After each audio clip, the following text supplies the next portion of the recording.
বজালীত পুনৰ অমানৱীয় কাণ্ড।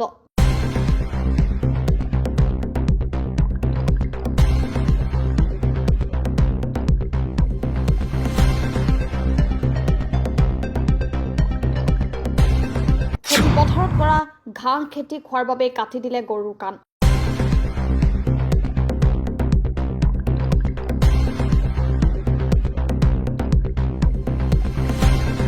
অভিযোগ অনুসৰি টিটকা গাঁৱৰ জ্যোতিকা হালৈ নামৰ মহিলাগৰাকীৰ এটা গৰুৱে বীৰেন তালুকদাৰ নামৰ লোকজনে কৰা খেতি খাবলৈ গৈছিল, যাৰ বাবে ক্ষতিপূৰণ বিচাৰি টকাও বিচাৰিছিল বীৰেন তালুকদাৰে।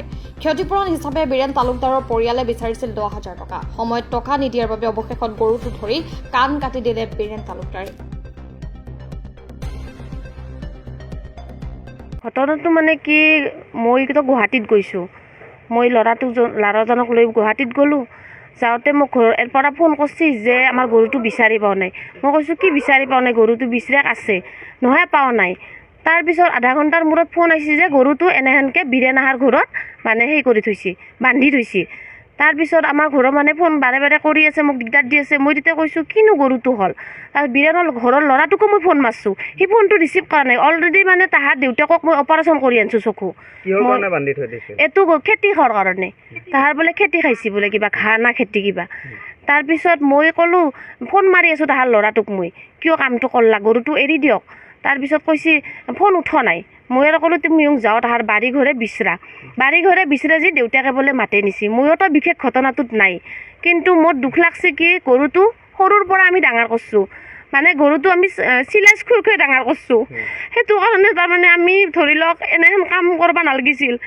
গৰুক বুলি নহয়, আমাৰ ঘৰত কুকুৰ হওক যি নহওক আমি একো হত্যা কৰিব নোৱাৰোঁ। ইমান মৰম কৰোঁ আমি তাৰমানে বস্তুক, তাহোঁ এইটো কাম কিয় কৰিব লাগে। আমি খেতি খোৱাৰ বাবে তাহোঁ বোলে আমাৰ আহাক কৈছে যে আমাক পইচা দিব লাগিব, সেইকাৰণে বান্ধি থৈছোঁ। 10,000 টকা দিব লাগিব, পইচা দি নেটৰ খৰচ দি আৰু তুমি গৰুটো লৈ যাওঁ আৰু যি কৰা কৰ্ণা আমাক। ল'ৰাটোৱে সেনেকৈ বোলে কৈছে, আঙুলিটো মানে এনেকৈ দেখাই দিছে, কি কৰা কৰ্ণি যা। আমিতো দাদা যাব নোৱাৰোঁ কেছত, কাৰণ কিয় আমি দুৰ্বল মানুহ। ময়ো সৰু এটা কাম কৰোঁ, এও বিজনেছ কৰে, কিবাকৈ চলি আছোঁ আমি। তাহোঁ ধৰি মানুহ কাৰণ 100 বিঘা মাটি থকা বুলি কয়, বেছি হ'লেও তাহোঁ চিকিৎসা কৰিব বা কৰিব, কেছটো মাতমিত কৰি থ'ব। টকা নিদিয়াৰ কাৰণে অলৰেডি আগতে কাটিছে, কণখন আগতে কাটিছে অলৰেডি। কাটাৰ পিছত টকা দামী দিছে যে আমি কাণ কাটছোঁ। কাটছোঁ কি কৰা কণনি সেনেকৈ কৈছে। পুতেকে কাটিছে, বাপেক পুতেকৰ নাম ভূমিধৰ তালুকদাৰ, দেউতাকৰ নাম বীৰেন তালুকদাৰ। সিহঁতৰ ডাঙৰ এটা ল'ৰা আছে, তেওঁ কিন্তু এইবিলাক কাম কৰা নাই, তেওঁ হাক দি আছে।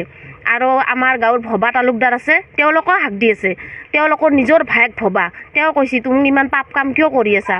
ভবাৰ মানে পুত্ৰ এটা আছে, তেওঁৰ ভায়েক হয়, মানে আমি ভাইটাল বুলি মাতোঁ। তেওঁ কৈছে এনেকৈ যে কিয় এনে কাম কৰি আছা, কাৰ গৰু এইটো, আমাৰ গৰু বুলি নাজানে, কাৰ গৰু এইটো এৰি দি এনে পাপ কাম নকৰবি। তথাপিতো তাহোঁ তাৰমানে মানি লোৱা নাই, গৰুটোক ঠিকছে মাৰছি, গম পায় না। মানে আমি কি আইনৰ সহায় ল'বা আমিও পাৰলোঁ হয়, কিন্তু আমি যাওঁ নাই কি আমাৰ শক্তি নাই। আইন মানে চব মিছা, কিবা কৰি থৈ দিব ৰাতি জোতে। গতিকে আমি মানে কি আপোনালোকৰ নিউজৰ দ্বাৰাই এইটো কৰিব বিচাৰিছোঁ যাতে জীৱনত আৰু এনেকুৱা ঘটনা মানে যাতে নহওক। আৰু মানে আমাৰ হৈছে আৰু এই মানে এইটো আমি এইকাৰণে আপোনালোকক মাতি অনা হৈছে, যাতে আৰু ভৱিষ্যতে সেনেকুৱা তাৰমানে দ্বিতীয় নামে গো হত্যা বা বীৰেন তালুকদাৰ নলয়। আৰু কি আমাৰ গৰুৱে খেতি খাবলৈ গ'লা পথাৰৰ পৰাই যাই খেতি খাওঁ বুলি কওঁতে আমি তাৰপিছত 4টামান বজাৰ পৰা গৰুটো বিচাৰি আছোঁ, পোৱা নাই, নাপায়। তাৰপিছত মই সিফালে বিচাৰি গ'লোঁ তেওঁলোকৰ টিটকা গাঁৱত, তাতে বিচাৰি যাই উঠি গৰুটো সুধিলোঁ মই মানুহজনক, জেঠা আমাৰ গৰুটো দেখিছিলি নেকি। তাৰপিছত কৈছে ইফালে আছোঁ, ইফালে মাতি লৈ আহিছে। আৰু ঠিক খেতি অলপ দেখালা। তাৰপিছত এই মানে আমাৰ যে খেতি যি কৰে বনটো যি ঘাঁহ খেতি, সেইটো য'ত দেখালা, দেখাৰ পিছত অলপ খাইছে, মই নাখাওঁ বুলি নকওঁ, খাইছে অলপ। তাৰপিছত 6টামান গৰু বুলি কৈছে। মই কৈছোঁ আমাৰ 6টা গৰু নহয়, এটাই গৰু, গাই দামেৰি বুলি কোৱাৰ পিছত গ'লোঁ। যাই উঠি তাৰপিছত তেওঁলোকৰ তাৰপিছত কৈছে আমাৰ ল'ৰাটো আহিব লাগিব, গৰু মই দিব নোৱাৰোঁ। ঠিকে আছে, ল'ৰাটো আহক, ৰখি আছোঁ তাতে। ৰখি আৰু মোৰ লগত আৰু এই নিশান্ত বুলি কয়, সি লগত এইটো যে আছে সি।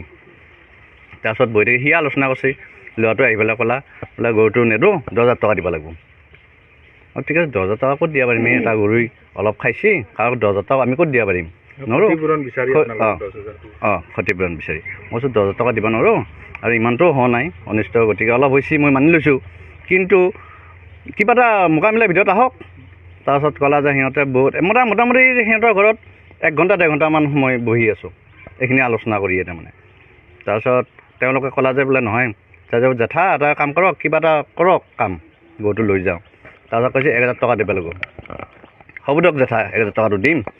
এই ল'ৰাটোৰ হাততে নিশান্তৰ হাততে মই 1000 টকাটো দি পঠাম আৰু একো কৰিব নালাগে, দি পঠাবিনে এতিয়া লৈ আহ পইচাটো। মই কৈছোঁ নহয় জেঠা, আনি দিম দে, গৰুটো লৈ যাওঁ মই, এয়া অলপমান দূৰ, গৰুটো দিম আনিম মই, সেই কি 1000 টকাটো দিম আনি ইয়াৰ হাততে আহি দি যাব। তাৰপিছত কোৱাৰ পাছত সি কি ক'লা, গৰুটো বোলে আমি ক'লোঁ পঘা দি, যিখন পঘা দি বান্ধি থৈছে সেই পঘা কৰি দি গৰুটো লৈ আহিবা। নাই পঘা দি নালাগে, এৰি দিলে যাব। এৰি দিলে যাব দে, নহয় জেঠা দাউৰি ফুৰিব, মই পথাৰৰ মাজত ক'ত দাউৰি ফুৰিম, মই সেনেকৈও কৈছোঁ। তাৰপিছত নহয় এৰি দিম দে, এৰি দিয়াৰ লগে লগে তাৰপিছত গৰুটো সিহঁতে চোতাল পাল লাগে, কাণখান নাই গৰুটো, মই তাতে লগে লগে কৈছোঁ কাণখান গৰুটো কাটছা ৰাখোঁ, লগে লগে কৈছোঁ মই তাতে, হেই ক'ত কাটছোঁ চাওক গৰুটো, মই বাৰু আনি আছোঁ। তাৰপিছত ঘৰৰ পৰা আমি দুয়োটাই খেদি আনি তাৰপিছত বান্ধি উঠি তাতে পালোঁ গৰুটো কাণখান নাই। আপোনালোক আমাৰ ভিডিঅ'টো আছে কাণখানৰ, সেইটো আপোনালোক দি দিম, দেখা পাব। তাৰপাছত আমি সিহঁতৰ ঘৰত গ'লোঁ, যাওঁতে ক'লে গৰুটো কাণখান কিয় কাটছে, ক্ষতিপূৰণটো আমি দিম বুলি কৈছোঁ 1000 টকা, আপোনালোকক কৈছে 1000 টকা, আমিতো ক্ষতিপূৰণ দিম বুলি কৈছোঁ আপোনালোকক। তাৰপাছত গৰুটো কাণখান কিয় কাটছে, তাৰপাছত ল'ৰাটোৱে কৈছে যে কেছ কৰা, যি কৰা কৰ। আমি গাঁৱৰ মানুহকো জনাইছোঁ কথাখিনি, তেওঁলোকৰ গাঁৱৰ মানুহকো। তাৰপিছত ছেক্ৰেটাৰী সভাটো চবকে জনোৱা গৈছে আমাৰ, বাকীখিনি এতিয়া তেওঁলোকৰ ওপৰত বিচাৰ। আমাৰ গৰুটোৰ কাণখান যে কাটিলা, গৰু মানে গৌ মাতাটোৰ যদি এনেকুৱা অনিষ্ট কৰে আমাৰ হিন্দু মানুহে, কি হ'ব পৰিস্থিতিটো, আৰে আমাক বিচাৰটো লাগে। আমি দিয়া নাই এইটো, আমি পুলিচৰ তাত যাব ইচ্ছা কৰা নাই। আমি যিহেতু আমি কমজুৰি মানুহ, তাৰ পুলিচৰ তাত যাবলৈ জুৰি মানুহ লাগিব, আমিতো কমজুৰি মানুহ, আমি নৰো পুলিচ। এতিয়া তেওঁলোকৰ এটা বীৰেন আৰু বাপধন, তেওঁলোক বীৰেন আৰু কি বুলি কয়, বীৰেন আৰু ভূমিধৰ, তেওঁলোক পুত্ৰ বাপক পুত্ৰক, তেওঁলোকে মোৰ লগত ডিছকাছ কৰিছে, তেওঁলোক দুটাই আছে মাজত। তিতকা আমাৰ তিতকা গাঁৱতে এই ঘটনাটো হৈছে।